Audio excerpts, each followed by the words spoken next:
بسم اللہ الرحمن الرحیم۔ حضرت انس رضی اللہ تعالی عنہ سے روایت ہے کہ ہم نے ایک دفعہ نبی کریم صلی اللہ علیہ وسلم کو دیکھا کہ آپ مسکرا رہے ہیں، تو حضرت عمر رضی اللہ تعالی عنہ نے پوچھا، یا رسول اللہ صلی اللہ علیہ وسلم، کون سی چیز مسکراہٹ کا سبب بنی ہوئی ہے؟ آپ صلی اللہ علیہ وسلم نے فرمایا، میرے دو امتی اللہ تعالیٰ کے سامنے گھٹنے ٹیک کر کھڑے ہو گئے ہیں۔ ایک کہتا ہے کہ یا اللہ، اس نے مجھ پر ظلم کیا ہے، میں بدلہ چاہتا ہوں۔ اللہ تبارک تعالیٰ اس ظالم سے فرماتا ہے، اپنے ظلم کا بدلہ ادا کرو۔ ظالم جواب دیتا ہے، یا رب، اب میری کوئی نیکی باقی نہیں رہی کہ ظلم کے بدلے اسے دے دوں۔ تو مظلوم کہتا ہے کہ اے اللہ، میرے گناہوں کا بوجھ اس پر لاد دے۔ یہ کہتے ہوئے نبی کریم صلی اللہ علیہ وسلم آپ دیدہ ہو گئے اور فرمانے لگے، وہ بڑا ہی سخت دن ہوگا، لوگ اس بات کی حاجت مند ہوں گے کہ اپنے گناہوں کا بوجھ کسی اور کے سر ڈال دیں۔ اب اللہ تعالیٰ طلب انتقام سے فرمائے گا، نظر اٹھا کر جنت کی طرف دیکھ۔ وہ سر اٹھائے گا، جنت کی طرف دیکھے گا اور عرض کرے گا، یا رب، اس میں تو چاندی اور سونے کے محل ہیں اور موتیوں کے بنے ہوئے ہیں۔ یا رب، کیا یہ کسی نبی، کسی صدیق اور شہید کے ہیں؟ اللہ تعالیٰ فرمائے گا، جو اس کی قیمت ادا کرتا ہے اس کو دے دیے جاتے ہیں۔ وہ کہے گا، یا رب، بھلا اس کی قیمت کون ادا کر سکتا ہے؟ اللہ تعالیٰ فرمائے گا، تو اس کی قیمت ادا کر سکتا ہے۔ اب وہ عرض کرے گا، یا رب، کس طرح؟ اللہ تعالیٰ ارشاد فرمائے گا، اس طرح کہ تو اپنے بھائی کو معاف کر دے۔ وہ کہے گا، یا رب، میں نے معاف کیا۔ اللہ پاک فرمائے گا، اب تم دونوں ایک دوسرے کا ہاتھ تھامے جنت میں داخل ہو جاؤ۔ اس کے بعد آپ صلی اللہ علیہ وسلم نے فرمایا، اللہ تعالیٰ سے ڈرو، آپس میں صلح قائم رکھو، کیونکہ قیامت کے روز اللہ تعالیٰ بھی مومنین کے درمیان میں صلح کروانے والا ہے۔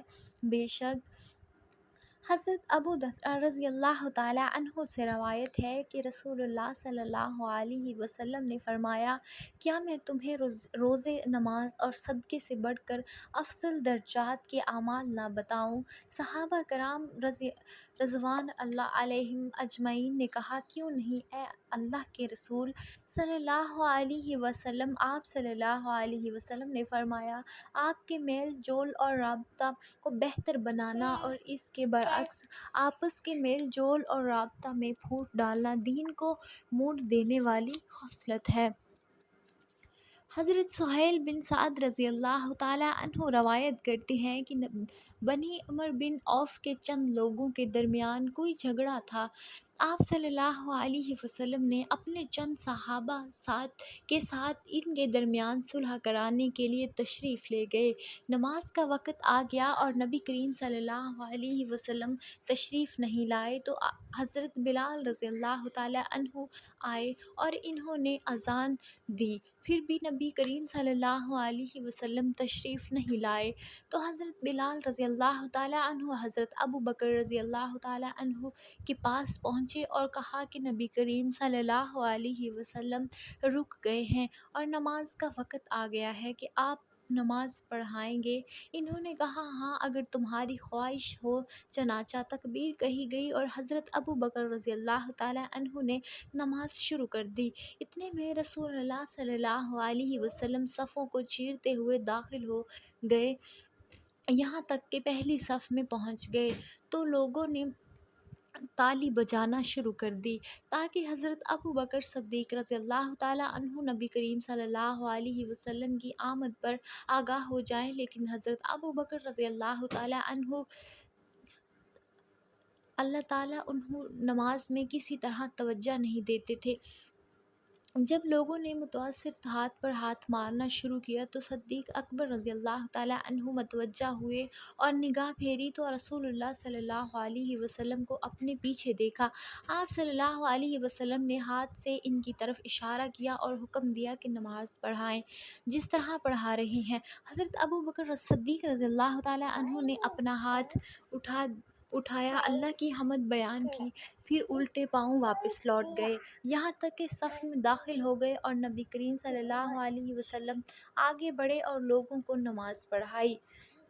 جب فارغ ہوئے تو فرمایا، اے لوگو، جب تم نماز میں کوئی بات پیش آ جاتی ہے تو تالی بجانا شروع کر دیتے ہو، حالانکہ تالی بجانا عورتوں کے لیے ہے۔ نماز میں اگر کوئی بات پیش آ جائے تو سبحان اللہ کہنا چاہیے، اس لیے کہ جو شخص اس کو سنے گا وہ متوجہ ہو جائے گا۔ اور اے ابو بکر رضی اللہ تعالیٰ عنہ، تمہیں کس بات نے اس سے روکا کہ لوگوں کو پڑھاؤ جبکہ میں نے اشارہ کر دیا تھا؟ حضرت ابو بکر صدیق رضی اللہ تعالیٰ عنہ نے عرض کیا کہ ابن ابی فاقہ رضی اللہ تعالیٰ عنہ کو یہ حق نہیں پہنچتا ہے کہ وہ نبی کریم صلی اللہ علیہ وسلم کی موجودگی میں نماز پڑھائیں۔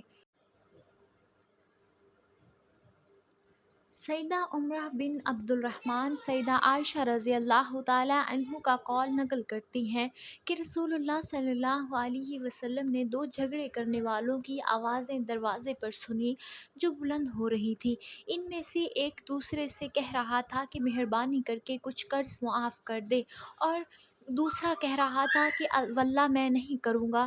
رسول اللہ صلی اللہ علیہ وسلم ان دونوں کے پاس تشریف لے آئے اور فرمایا، کہاں ہے وہ شخص جو اللہ کی قسم کھا کر کہہ رہا تھا کہ میں نیکی نہیں کروں گا؟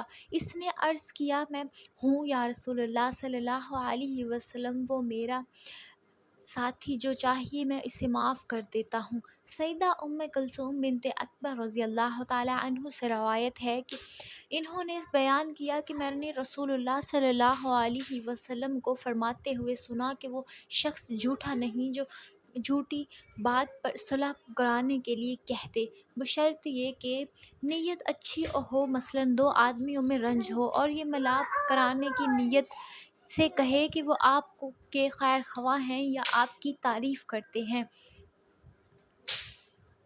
کستولانی نے کہا، کیا ایسے جھوٹ کی رخصت ہے جس میں بہت فائدے کی امید ہو؟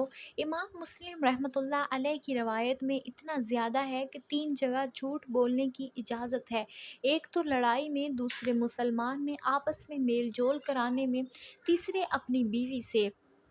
حضرت ابو ہریرہ رضی اللہ تعالیٰ عنہ سے روایت ہے کہ رسول اللہ صلی اللہ علیہ وسلم نے فرمایا، ہر سوموار اور جمعرات کو بارگاہ الہی میں اعمال پیش کیے جاتے ہیں، بس اللہ تعالیٰ ہر اس شخص کے صغیرہ گناہ معاف فرما دیتا ہے جو اللہ کے ساتھ کسی کو شریک نہ ٹھہراتا ہو، سوائے اس شخص کے کہ اس کے اور اس کے بھائی کے درمیان دشمنی اور کینہ ہو، تو اللہ تعالیٰ فرماتا ہے ان دونوں کو چھوڑ دو یہاں تک کہ یہ صلح کر لیں۔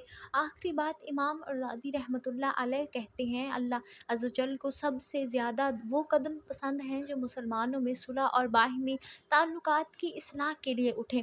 اللہ تعالیٰ ہمیں بھی ان سب کی توفیق عطا فرمائے، آمین ثم آمین۔ فیمس ٹوٹ کے چینل کو سبسکرائب کرنا نہ بھولیں تاکہ آپ لوگوں کو روز نئی معلومات ملتی رہے۔ اپنا خیال رکھیے، اپنے پیاروں کا خیال رکھیے، اللہ پاک آپ سب کو خوش رکھے، آمین ثم آمین۔